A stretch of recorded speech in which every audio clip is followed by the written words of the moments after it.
I have been out and about using the next generation consoles for a while now. Tell me, who keeps sculpting all these fucking consoles?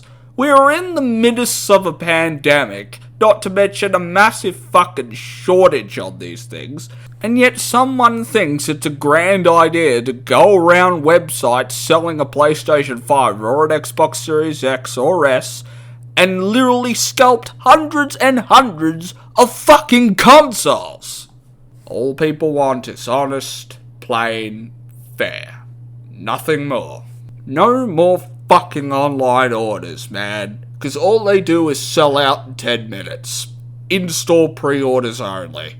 Because it has gotten to a point where consoles are becoming an endangered species. So if you're a bot or a sculptor out there who happens to be doing this very thing, stop it. It's causing major stock issues. It's causing millions of people to miss out on next-gen consoles. Stop doing it. I know who you are. I know what you do. Just stop it. If governments around the world make it illegal to do this, then I'm all for it. It doesn't matter if it's today, tomorrow, or within the next fucking century. This is going to end badly. And if you're using bot software or sculpting, it's your own fucking fault. Why, you ask? Because the motherfucker in the thug glasses told you to. End of story. Alright, enough ranting about the pre-order situation. That's not the reason why I made this video. So, 4 months into the new generation, and I've had these two babies for about 2 months.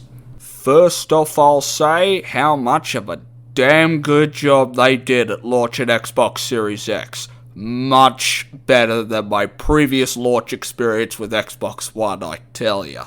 No hard feelings to the previous head of Xbox that ran the show, but that was just fucking awful the way you launched Xbox One. Oh my dear lord, it was terrible. But that was at the very start of the Xbox One generation, where Microsoft didn't really have much of a manufacturing team or an entire fucking Xbox team at that stage. I was surprised that they didn't go under and they lost their entire fucking platform over it, honestly.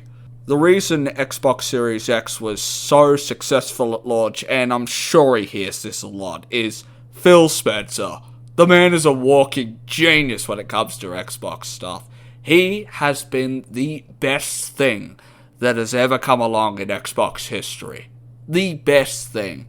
Never have I seen Xbox games on PC, and never have I seen the likes of Project fucking xCloud when you can play Xbox games on your phone. Holy shit, how the fuck did this happen? Sometimes I would hear Phil Spencer giving a speech on his products or anything that he does, and then I look back at myself and think, man, we really do think alike sometimes. But it was that level of dedication that was needed to pull off the Xbox Series X and S's launch, specifically in those guidelines, because Xbox really needed to pick up its game, and I felt like they picked up their game extremely well here. And they learnt tons from the Xbox One S and the Xbox One X's launch. Well done on your console launch, Xbox team. Well done. But Xbox's partner, PlayStation, on the other hand, my most recent gaming audition. My, so much potential. The controller on the PlayStation 5 had so many features built into it. Haptic feedback, adaptive resistance, all things I experienced playing Call of Duty Black Ops Cold War. Such an amazing feel to it. And it's going to be even better when the storage expansion gets enabled, which I hope will be soon. The PS4 Pro last generation was honestly the first time I ever stepped on PlayStation in my life. It wasn't hard because on PC I played with a Logitech controller which had the PlayStation layout, so it wasn't hard for me to adapt to PlayStation 4 controls when I actually got it.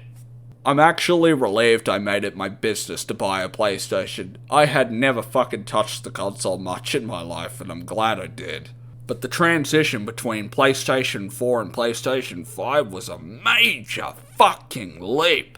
There were features present on PlayStation 5 that were missing on PlayStation 4 I actually fucking wanted, and they had it. So impressed with Sony there. They did an absolute fantastic job there. Especially when I was playing Spider-Man Miles Morales. Damn good showcase of that. A few features missing at launch that are gonna be there in future updates, but still good either way. So Sony did a damn good job of launching PlayStation 5 as well. Considering as well, this is the first time they've had backwards compatibility at launch, which made it even much more exciting. Both these consoles had no hardware issues at launch, and both these consoles ran flawlessly at 4K at 60 frames per second, with no major issues of any kind. I got my hands on these as soon as I could. I just didn't know when it was gonna happen. And I cannot wait to see all the games developed for these two consoles when they go out, because there's gonna be a ton of fucking new features in there. They've had a lot more patience in manufacturing and putting these consoles together, so I'm surprised if there's gonna be faults with any of the units you buy. And they did this in the middle of a pandemic, so it was much harder for them to get their hands on supplies to put this together. It was very difficult times for everybody. But I gotta hand it to Sony and Microsoft. They did a damn good job of this. It's just a shame a massive shortage of stock hit this and nobody else got these but only a few select people. But I was much more fucking prepared for Xbox's launch this time, and I'm glad I was. So as long as this sculpting business ends eventually, we'll see you in 7 years.